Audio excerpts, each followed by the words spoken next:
Hi, I want to give you some history background on Fences before you begin reading it. It is set in the 1950s. It spans 1950s to 1960s. I want you to remember the laws of segregation at that time in our schools and how the Jim Crow laws said we could be separate and equal. Of course, we know that did not work, and it's just a bit ludicrous as we look back on it from today's society. But keep that in mind as you read. Some other things from African American history I want you to think of is baseball. We are very well aware of Babe Ruth and his home run records, but we don't know so much about Hank Aaron. Sorry for that interruption. Hank Aaron won or led the Braves to a victory in the World Series, so look into that a little bit more.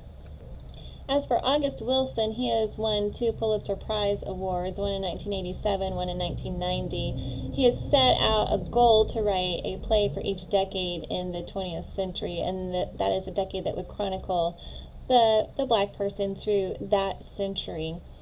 Ma Rainey's Black Bottom is one that won one of those awards. As you read Fences, I want you to think about what that word fences means. I want you to think about the metaphor of fences. August Wilson definitely intends for you to think of fences throughout this entire play.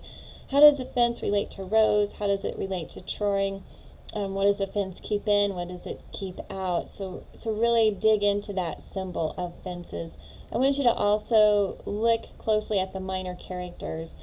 The minor character, especially in this one, would be Gabriel. You'll have an assignment with him. A playwright will use a minor character to pull out characteristics of a main character. So look to see what characteristics Gabriel pulls out of Troy. And let's look at this photo that I found.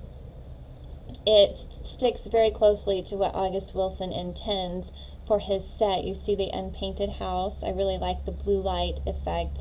We've got kind of an evening setting. You can see the shadows on the house. You see the old refrigerator on the front porch, as August Wilson has stated. And you also see the construction of the fence. It's not completely up and it's not painted. So love this picture.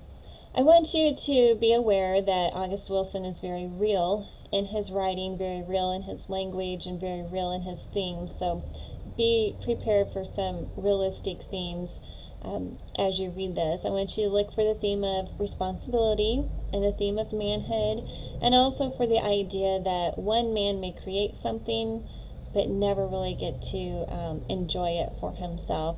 And just look at what August Wilson is saying through that in this play. Be sure to read a little bit more about August Wilson at the front of your playbook, about his schooling and about Yale University and how all that fits into his life, and enjoy the play. Most students really like this play and show it as their favorite. So have a great time, and thank you for joining me in this course. This is your last play, so enjoy.